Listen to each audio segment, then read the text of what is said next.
We still don't know exactly what to expect from the iPhone 7, but one rumor that keeps coming up and seems pretty solid is that it's going to have a dual camera system, so instead of one camera on the back like we're used to, it's going to have two.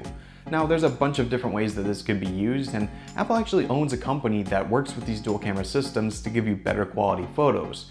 But there is one patent that was filed by Apple that gives this an interesting use. Now we don't know whether this patent is going to see the light of day. Apple owns a ton of them that we just never actually see in real life.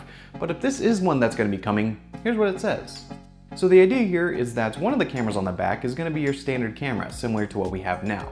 But the other one is going to have a much more zoomed in focal length. So in effect, you're going to have optical zoom, but without any moving parts. But what's interesting about this is that instead of just switching between the two cameras to get a zoomed in view and one that's not, something like what the LG G5 does, this will actually let you use both of those camera modules, the zoomed in one and the normal one. It'll let you use them at the same time and to do different things.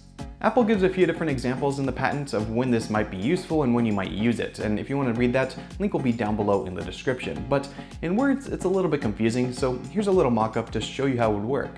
Alright, so say I'm in my backyard recording a video of my dog, nothing out of the ordinary. But what if my dog is far away and I want to get a closer view? Well, with this, I'd be able to activate that second camera module and get a zoomed in view of what I'm recording. Because this is using the second camera module, the quality will be great, and I'll be able to do things like move around the frame and select exactly where I want to be zoomed in.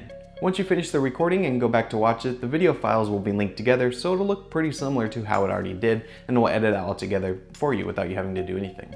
Now what's interesting about the patent is that it says this won't only work with normal video, it'll also work with slow motion and with photos. So the example they give is at a baseball game. If you're recording someone at bat, when they go to hit the ball, you can zoom in and record slow motion as they hit it, and once they do, you can go back to normal video and see the reaction on the field. So this is a really interesting way on how to use dual camera systems to give you different focal lengths, but how to use those together instead of just switching between them statically. Optical zoom is one of the only places that has received nearly zero growth in the mobile space, so using dual camera systems would allow you to have that same quality but still keep the phone small, and this Apple patent is a really interesting way of implementing that. Apple did acquire Lynx Imaging about a year ago, and they work with dual camera systems to give you better quality images, so we could see something like that implemented, but this patent shows us another interesting way that Apple's been thinking of using dual camera systems.